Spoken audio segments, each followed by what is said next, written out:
On that particular date, I was on a domestic dispute several miles away from the incident. Call came out for a female in distress in the water.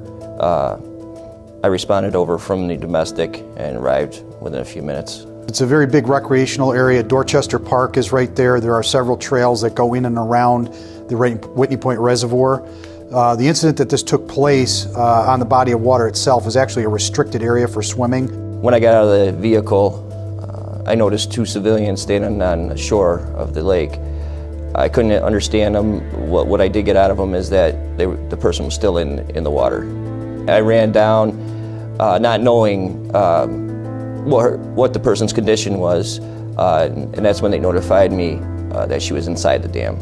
Once I got down there and they pointed out where she was, that's when I began hearing her plea for help and the screaming, and you could just hear the anxiety and panic in her voice. And in also talking with Trooper Atkinson, upon where he entered the water was a fairly good distance from the intake grates, but as you become closer to that intake grate, the body of water is funneling through there and the current becomes greater. So the swimmer probably did not anticipate the strength of the current until she got so close that it actually brought her into the intake grate itself.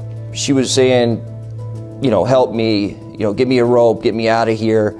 And I could also hear her gagging and choking on the water. There was 3 intake valves. I swam to the first one, and with her screaming, it was hard to tell where she was in one of those intake valves.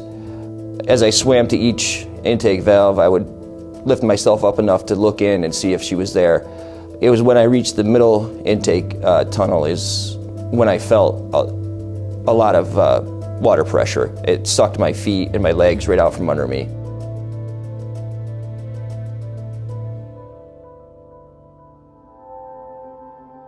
I was just encouraging her.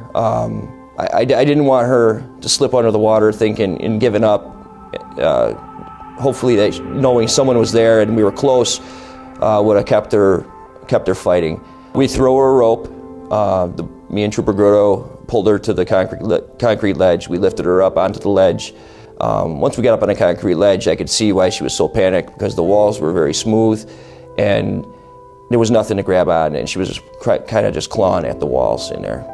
And I yelled to the shore. By then, everyone had showed up, the fire department, other troopers, other deputies, and I yelled for them to get a boat, and they said it was on its way.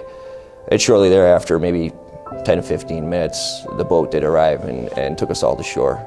Honestly, it was her panicked voice and her screams that kept me going.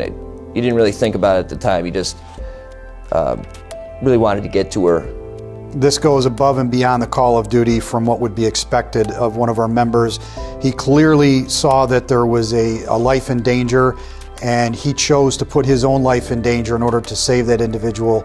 And the conversations that I had with Trooper Atkinson after the event, one of the quotes was, "I couldn't just stand there and listen to her drown." Trooper Atkinson's decision to enter the water and put his life at risk to save a young lady, again, can't be underscored for the heroism involved.